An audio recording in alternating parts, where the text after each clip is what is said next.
How's it going, everybody? Thank you guys so much for tuning in to the channel. My name is Clinton. Do me a favor really quick. Give this video a big thumbs up. Subscribe to the channel and make sure you hit that notification bell so that you will be notified every time I upload a video. Listen, I've already did my video on my top 5 gospel female vocalists of all time. So you know that I'm about to do my video on my top 5 male vocalists, male gospel vocalists. It's going down right now, right now, right now. Listen, this is my top 5. If you have a different top 5, be sure to comment below. Let me know your top 5, and I'll be sure to read, comment, and let you know that I'm listening to you guys. At the end of the day, these videos are all about preference. Nobody's right, nobody's wrong. It's just about what you like and how you grew up. And I've learned that the way we grew up is pretty much what influences what we like to listen to. So, you know, I tend to listen to sultry singers and sultry music anyway, because I grew up in a pretty crazy home, and so I tend to be a little introvert a little bit, and so I just listen to that type of music that relaxes and calms me, because life can be overwhelming. So anyway, my here's number 1, and this is in no particular order. David Phelps. He's one of my favorite singers, and I know some of you guys are like, who is David Phelps? I grew up in the South, and so not only did I listen to gospel music growing up, I listened to Southern gospel music, and he just so happens to be a Southern gospel singer. I always tell people the greatest tenor that I've ever heard is Luciano Pavarotti. The greatest tenor I've ever heard. David Phelps is a 1B to that statement, you know, and I don't say that lightly, because that's how great he is. His range is ridiculous, and I know I've heard a lot of male tenors, and they got some height to their voice. I'm a male tenor, and I have height to my voice, but my voice will thin out the higher I go. I can still hit the note, but it thins out. David Phelps, the higher he goes, it seems like the stronger his voice gets, and he's able to hit notes with such strength and such support. It's baffling. It blows my mind. So David Phelps is definitely one of the greatest gospel singers, male gospel singers I've ever heard. And another thing I like about him is his voice is able to transcend genre, meaning even though he's still singing Christian music, you can take his voice and put it on a pop record. You can take his voice, put it on a gospel record. You can take his voice, put it on CCM. You can take his voice, and he sings Southern gospel already. He sings all these different genres. It's all Christian music, but he doesn't have to change his sound. I know for me, sometimes I'll change my sound depending on the kind of song that I'm singing or the type of emotion that I'm trying to evoke from the audience. He's not like that. He's gonna sing his way, and it's effective. There's not too many singers that do that. Whitney Houston, which is always my barometer. She's one of my favorite singers. She's my barometer when it comes down to measuring other singers. David Phelps, I put him in that category with Whitney. You know, they don't have to change their sound. They can sing how they sing, and you can take their voice and put it on different genres of music, and it still works. There are not too many singers out here like that. Another one of my favorite singers is Darryl Coleman. The thing about Darryl Coleman, and I'm sure most of you who listen to gospel music already know who Darryl Coleman is. The thing about Darryl Coleman is, my personal opinion, he was before his time. And because he was before his time, we didn't give him his flowers while he was living. May he rest in peace. I'll say this. He's my favorite gospel male vocalist. I can say that in confidence. He's my favorite. We didn't give him his flowers while he was living, but in my opinion, he was before his time. I don't think that people knew how great he was when he was in his prime. I don't think people really knew.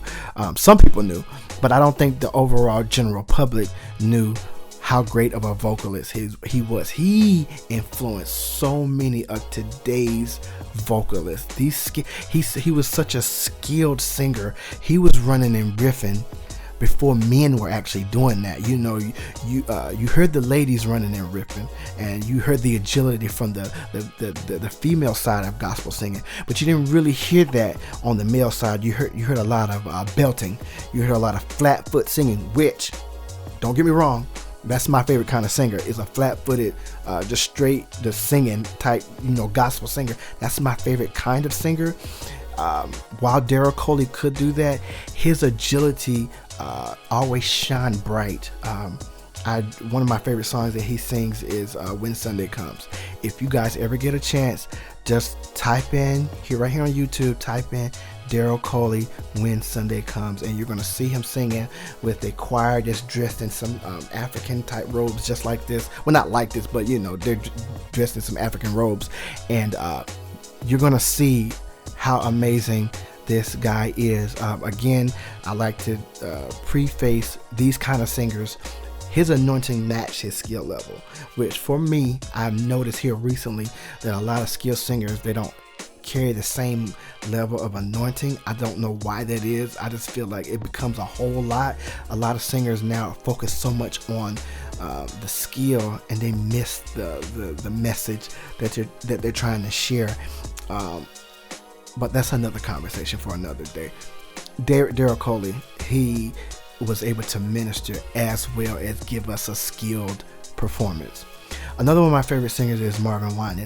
Now, he's a part of that family that I told you guys before is near and dear to my heart. I love everything about the Gaye family, and my favorite from that family is Marvin. Marvin is a sultry, soft-spoken, well, I don't want to call him soft-spoken, but he's just a very sultry, soothing type of singer.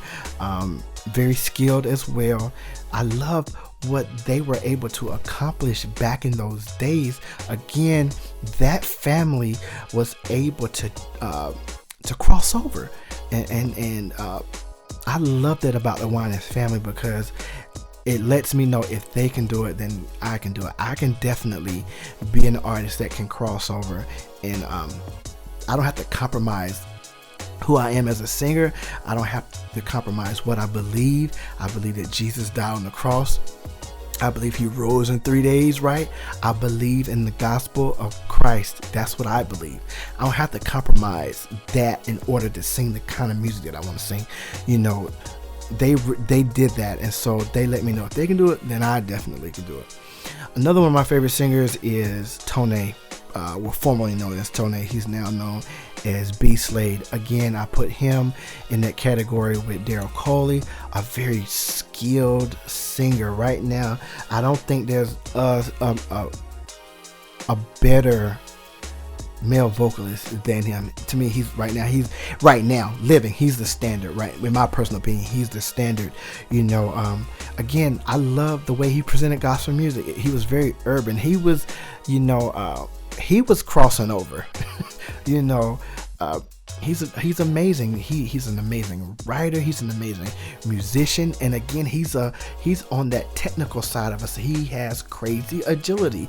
His runs and riffs are ridiculous, and he's one of the ones that can run for like 30 seconds and 45 seconds and a minute, and I'll be just like, it's crazy because it sounds amazing.